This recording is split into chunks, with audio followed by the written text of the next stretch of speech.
Samir Athole. I am heading Shop for Change Fair Trade. It's almost now a decade since 2014. I am heading this organization, and basically I'm a production engineer. I left my career in 2012-13 when I realized there is a big gap between market and farmer. So what I realized is a lot of farmers in India are good at technology and they are good at farming. Unfortunately, the market linkage is missing. And that was the time in 2012-13 I realized if I have to do something in the rural India, then this is the segment where I should look, I should study, I should experiment and try to make an impact for the people, for the farmers and artisans where they can earn sustainably. And in 2014, I came across a concept called fair trade, which I like very well. Unfortunately, in India, fair trade certification didn't work as it was,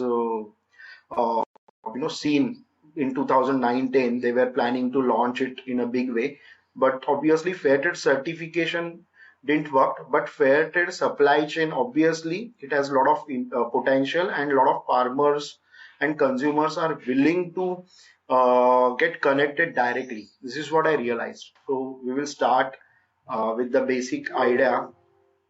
So what is farm to fork? So basically, farm to fork is cutting down the distance.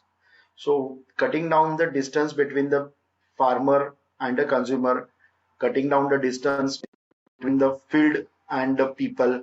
So it is in a simple way I have explained it is a farm to fork is shortest possible distance. We have to go on a track where the distance is short. Now, what will be the advantage of this? So before that, we will see what we are going to do basically today, what we are going to interact. So I will just introduce about farm to fork concept, then I will explain bit challenges, then I will take you to the vision, then I will take you to the key components of fair supply chain, then what roadmap I or someone who want to work on the farm to fork concept should look for, and I will share a few success stories of Shop for Change because of the farm to fork. So this is a bit about Shop for Change. We are the India's first fair trade label, and the initial concept was to do the certification. Then after I started heading the Shop for Change, I realized building a supply chain on grassroots is going to create a bigger impact, and that's why I entered in this. So now, what is farm to fork revolution? Why it is required? So there are multiple aspects basically. Few people will say now everything we talk we measure in the terms of SDGs. So when we talk about the farm to fork, a lot of SDGs are covered. Like you reduce the carbon footprint, you get the high nutrition value, you get the you can preserve the biodiversity, then you are engaging a local community, then you are enhancing the quality of the food. So if you go with the traditional supply chain, let's say I talk about the vegetable or a fruit, it is handled on a multiple layers, whereas farm to fork it is handled on a one or two levels. So let's say someone is collecting from the farmers, bringing it to the urban and distributing. So hardly two or three times it is handled. Whereas if you talk with the conventional supply chains, from farmer to farmer, it will go to the local mandi. Then from local mandi, it will come to the urban mandi. Then from urban mandi, it will go to the wholesaler, then retailer, and then consumer. So at a lot of places, it is getting touched and traveled. So which is also a factor where it is losing basically quality and nutrition value. Now, what are the current challenges of the supply chain? Now, a lot of time we, blame the middleman. Because of middleman, the farmers are not able to earn. Because of middleman, the farmers are not able to make money. But it is not always like that. because someone has to, be ready for that blame, and that's why we are blaming that one person. But if we have to blame, then we have to blame the entire system. Why? Because in 1990s, when India opened up the doors of globalization, we never accommodated farmer in that globalization process. If you want to export onion, you have to have, abide with the laws of government. And it is not only in India; it is worldwide. Wherever you go, there are always restriction for import and export of farm fresh food, or whether it is a perishable, non-perishable item, whether it is a grocery. But let's say if you want to export shirts, for example, there is no restriction. You can export as many as shirts possible every day, every month, every year. But if you want to export onion, if you want to export potato, if you want to export chili, you have to ask government whether I can export this or not. So if we have to really say ki there is a fair pricing or fair unfair pricing or unfair exploitation, the problem is entire supply chain. It is not one person, it is the entire supply chain who is keeping the farmer away from the benefits. So for example, if I talk about supply chain, if I am an industrialist, I will buy everything on a wholesale rate and I will sell everything in a retail. So for example, take any Amul, for example. Amul is buying milk at a wholesale rate and selling at a retail rate. Now take a case of farmer. Farmer is buying everything on the rate of retail. He goes to a fertilizer shop, he buy fertilizer at retail value. He go to a pesticide shop, he buy a pesticide or insecticide on a retail value. Then he bear the transport of those things till the field. Then from field he again carry his stuff to the mandi. Again he bear the transport and he sell his produce at a wholesale rate. So farmer is the only entity or community in worldwide who bears transport at both sides. Let's say if we are talking about any buying online, for example, from Amazon we buy anything, or from Flipkart we buy anything, we bear the shipping charges, or the product is inclusive of shipping charges. But whereas in case of farmer, it is not like that. And third point is sustainability of this entire supply chain. It is too difficult right now. So sustainable word has become quite normal nowadays. Everybody is talking about sustainable business, sustainable supply chain, sustainable practices. But actual sustainability is getting heated because of climate change. If you observe last 3 or 4 months pattern, there was an intense rain. And this I am observing since 2016. So there was some drought in 2015-16. Post that drought, I have never seen a good rain. In fact, I either seen a heavy rain, intense in few couple of days, or there was a big dry runs. So sustainability of farmer is really getting hampered because of the climate change.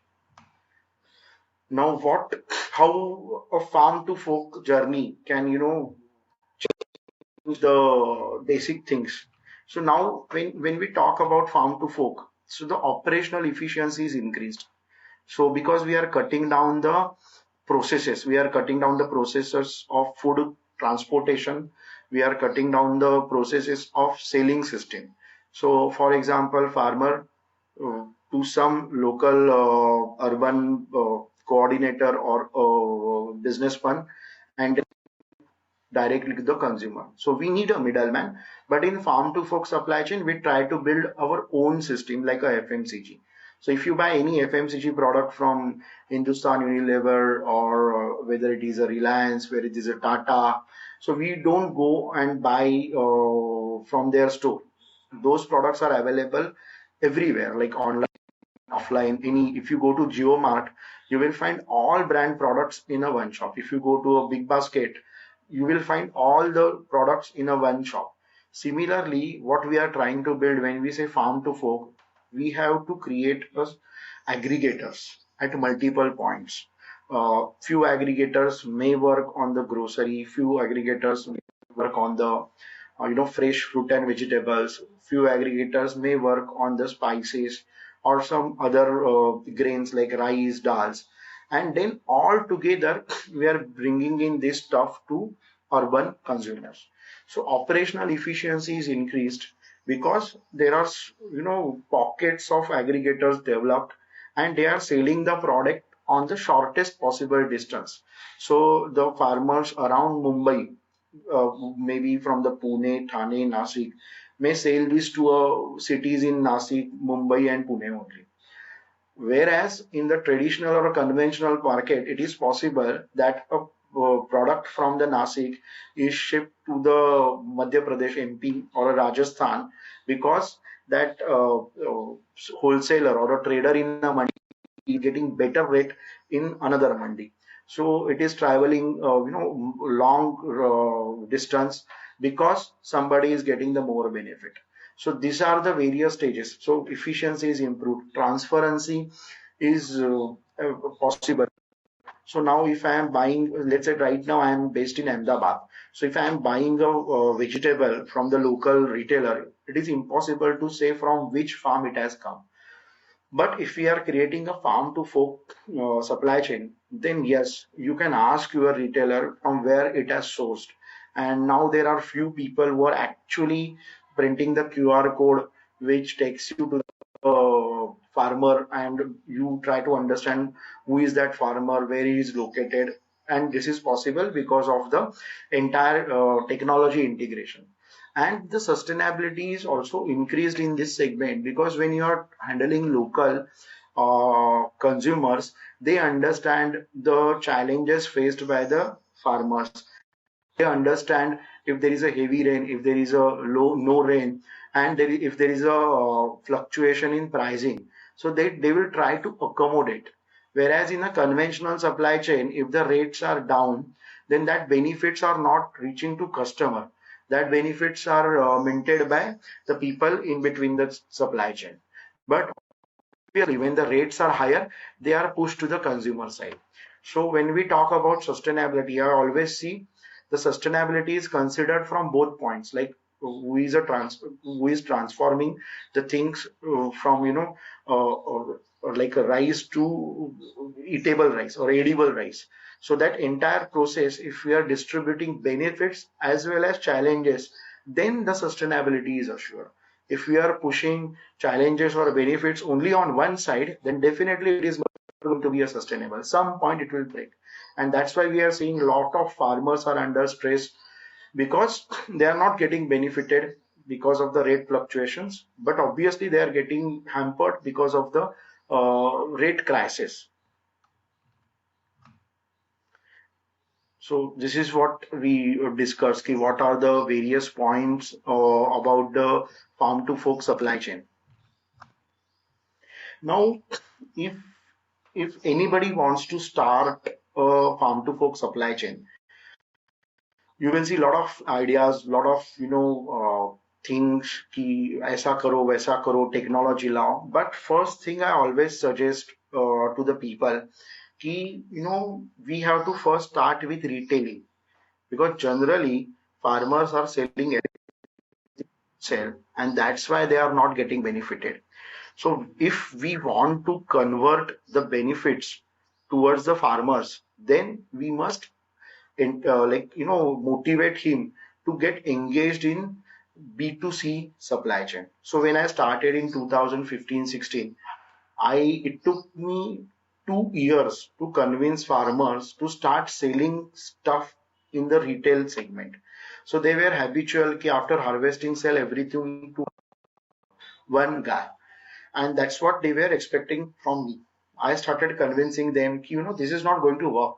You have to sell, if you have like 1 ton rice, sell 100 kg every month.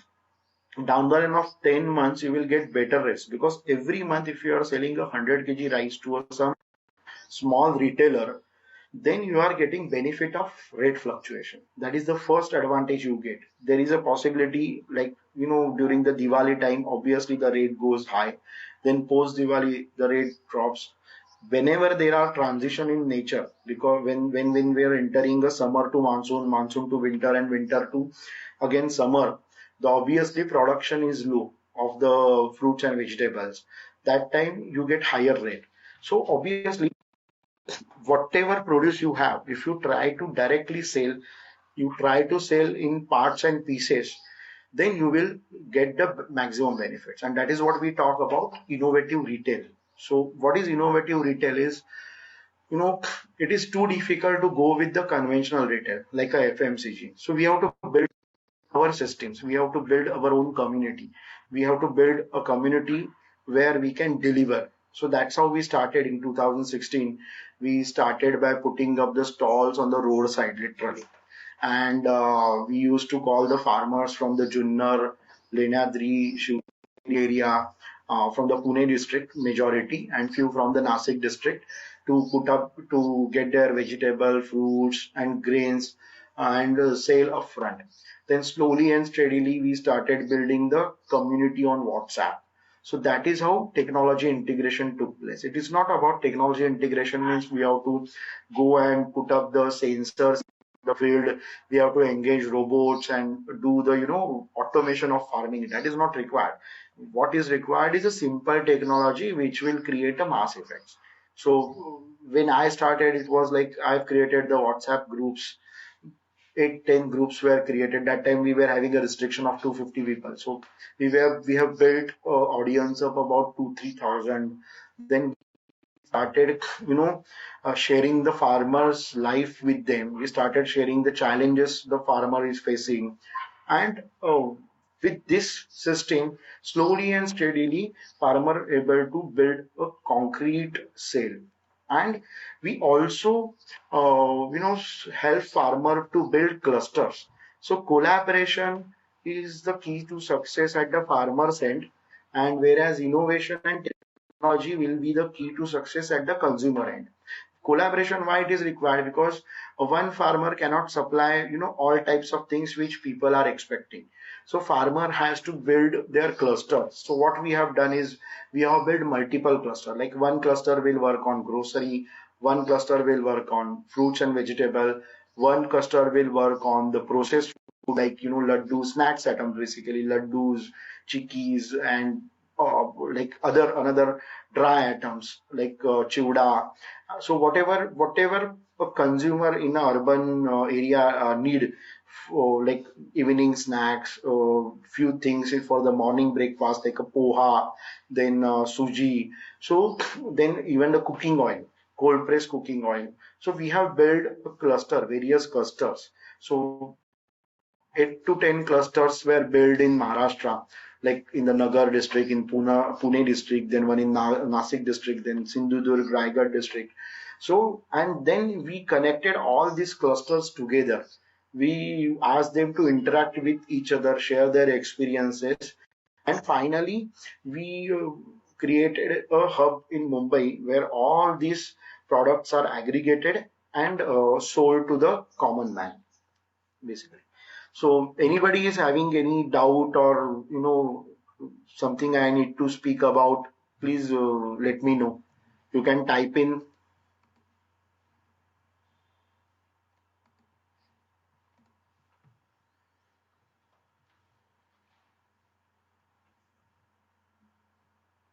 If it is clear, then I will move on.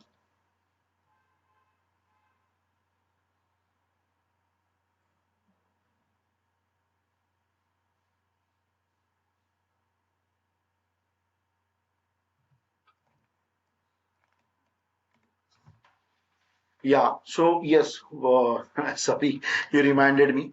White labeling. So most important part, when we started, a lot of farmer groups, what are women self were worried about their branding. They wanted their label to get printed on the product and sold in the urban areas. But this approach is not going to work on the early stages. Because why? Cadbury is getting sold because Cadbury is doing a lot of efforts to advertise their product. They are spending crores of rupees, and then a person goes or a kid goes in a shop, that kid demands, okay, I want a eclair, I want a dairy milk, I want a silk. But this is not the case with the regular product. So at initial stage, we need to be open that we will give our product to some brand to some small or a medium or a large brand, and they will sell our products on their name. Ultimately, we are going to build a revenue. And when we reach the stage where we are self-sustainable, we are able to spend some money on marketing, branding, brand positioning, then slowly and steadily we start developing our own brand. Because what happened when we started at the first stage, so it was difficult to get these compliances done, like FSSI, then GST, and a lot of other stuffs were involved. Then we have to register our own firm. Sorry, we have to register our own firm, create a brand, and then bring everybody under that brand, and then start selling. So white labeling, most of the farmers, even the most of the assets to like women self-help groups or small groups, I find them hesitant when somebody asks you, will you give me your product and I will sell it on my brand. So they are reluctant to do that. So I will advise, don't be reluctant, because anyway it is not going to hamper your own business. Because right now you are not doing any business, you are not able to do any advertisement, you are not able to do reach out to your customer. And why you are worried about brand when there is no brand in presence, in practical, it may be in your mind. So white labeling is another key to success. Like I have seen a lot of people growing when they were open for the white labeling. They started with the white labeling, and down the line of 2 years, 3 years, 5 years, they started developing their own brand and they were successful. When they reached to a stage where their own brand was successful enough to sell, even the people who were willing to go for the white labeling, they started buying from their on their own brand because it was getting sold very easily. So white labeling is, I will say yes, one should go ahead. One should not give a second thought ki what will happen to my brand.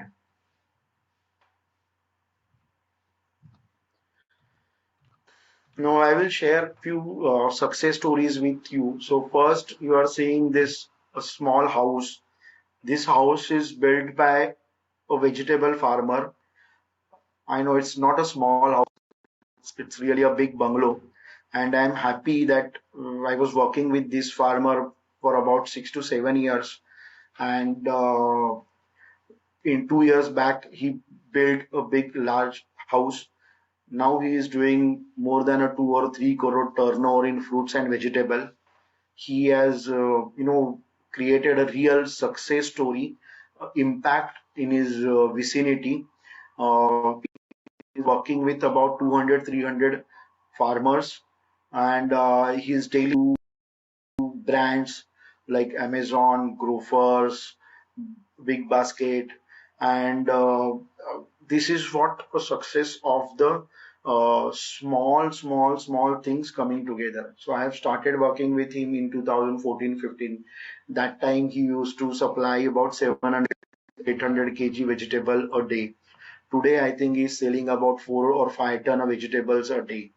And I have seen him working like without taking any leaves, without taking any holidays for last 5 to 6 years. And the outcome was this. And this is just because he understood the retail market, he understood the urban consumer. Anytime you ask him, he will able to supply you about 40 to 50 varieties of fruits and vegetables. So you ask him, he average types of vegetables throughout year, he will able to supply 25 to 30, and that is what a customer need, a end user need: a tomato, a potato, onion, then green chili, adrak, lasun, everything he needs. And this farmer specifically, Pallavi Ganesh Hande, husband and wife Pallavi and Ganesh, both have created a big change in the entire community. They have created a lot of livelihood opportunities to a widow woman for sorting, grading, packing, and it has all within a 6 to 7 years. The entire system is completely changed. Then the second example is Radha Kishan and Manjushri Gurve. Again, this guy, he he was a lecturer in ITI college in Sangamner, basically Loni Pravra, near the Loni Pravra, it is near the Shirdi. In fact, everybody will understand that. And somehow in 2018-19 we discussed, and somehow I able to convince him to leave his job and full time focus on building a business out of his entire farming system. And within 2 years, he really done a miracle. He has set up a cold press oil system. He has set up the stone ground atta chakki, which will have a speed like a hand ground atta chakki. So we have reduced the RPM of motor, and right now he's trading in about 300 commodities, agro commodities. He himself developed about 50 to 60 products made out of cow dung and cow urine, beauty products, skincare products. Then he is working in all cold press oils. Then he is working in atta, raw dal, pulses, grains, all kind of things. And he has built big revenues from 2019-20. So during the COVID time, where all were struggling to do the business, I can see, I can say he was the person who were doing a business really roaringly. He did a lot of things. He put a lot of efforts in that, and he owns about 12 acre of land. But more on that, he has developed pack house.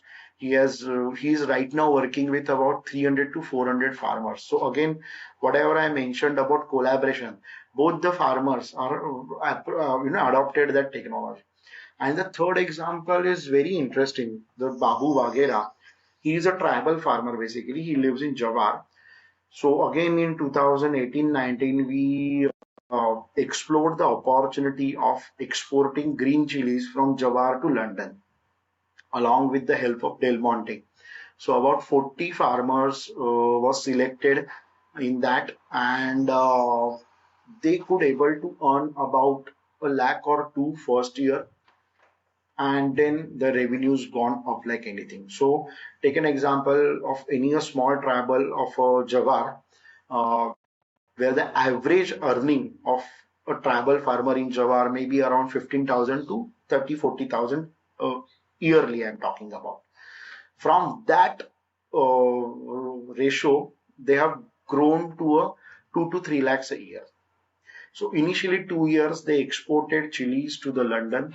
Day one only I told them ki it is not like that ki we will export chilies every year, but we will learn what is the export market, and there is a possibility that we get a local good rate like in a local market, and that's what it happened during the COVID when entire agro supply chain was disturbed. They got double and triple rate for the local market, and they didn't export it.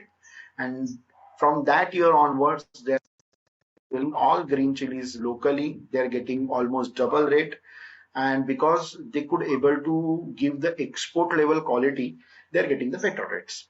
So this example is very unique and it is very close to me because all are like tribal farmers. Never gone for any second crop. They always used to take only a rice as a crop. That then also rice for their self consumption, not for a selling purpose. But now they have reached to a stage in 4 or 5 years. The top 5 or 10 farmers are earning 5 to 6 lakh rupees from that chili crop, which is within about 5 to 6 months. Like cultivation starts after January, November, December onwards, and the harvesting ends about in sorry April. So within a 4 or 5 months time, they able to earn about 4 to 5 lakh rupees. So this is again a exact success story where with the simple help of market linkage, they able to create a bigger impact. So I think that's it. I've shared my experience and what we did with the farmers and their success stories. A lot, and thanks to IW, and it was great. And let's conclude the session now. Bye bye.